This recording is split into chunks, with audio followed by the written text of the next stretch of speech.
Bird, may I ask you, is there a great difference between the top of the world and the bottom of the world? There is.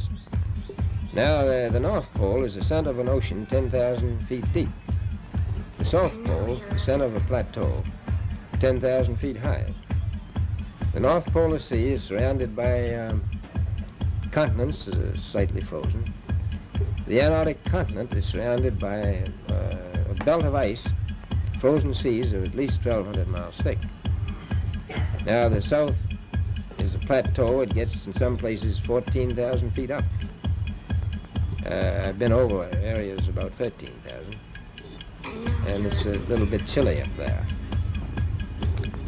So there's that big difference between the top and bottom of the world. The North really isn't very cold up there on the Arctic Ocean. One of the arguments people say about flat Earth is, well, that's stupid, people would fall off the edge. Well, not really, just do a Google search. Go on Google and search for coastline of Antarctica. And you're going to see that the coastline of Antarctica consists of 200 and 300 foot ice walls. No one's falling off of anything. You know? And then you see depictions like that where a dude peeking under the firmament. You know, these are ancient depictions right there. So, you know, now I'm really intrigued by all this. More Antarctic expeditions follow after Shackleton. After World War II, the nations, especially Germany, Russia, and the United States, become literally obsessed with Antarctica. Now, a big part of that was supposedly after World War II, a lot of the Nazis went down there and supposedly set up shop in Antarctica. So we have this character, Admiral Byrd. Enter Admiral Byrd. Our very distinguished guest for this evening is Admiral Richard E. Byrd. The North Pole used to be a no man's land, but these are the days when, by buying a ticket on a commercial airliner, you can fly across the North Pole and drink a cocktail at the same time. Admiral Byrd, you've been to both the North Pole and the South Pole. Is there any unexplored land left on this Earth that might appeal to adventurous young Americans? Yes, there is. And not up around the North Pole, because it's getting crowded up there now, because they find out it's really usable, not only to live in, but militarily.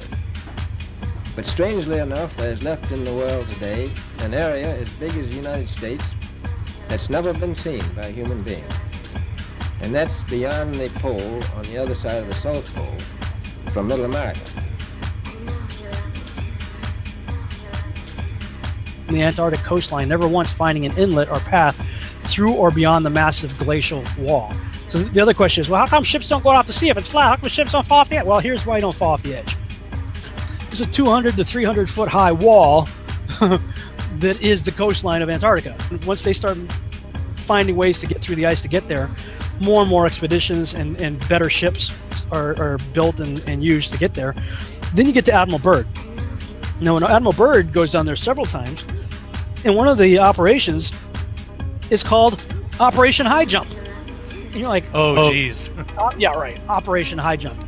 Operation High Jump. Really? Operation High Jump. I mean, you know, because they went out there with aircraft carriers and airplanes and stuff. You know, some real heavy equipment and stuff like that. Operation High Jump.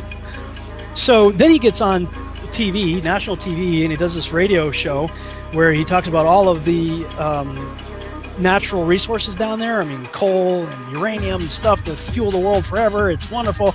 And you can go on YouTube and look up the Admiral Byrd news interview. I think it was on CBS. And it's wonderful. And all these nations are going down there, you know, Russia and Japan, all these nations are going down there. Check it out. Well, then he goes down after that interview. They go down on the next mission, which I believe was called Operation Deep Freeze.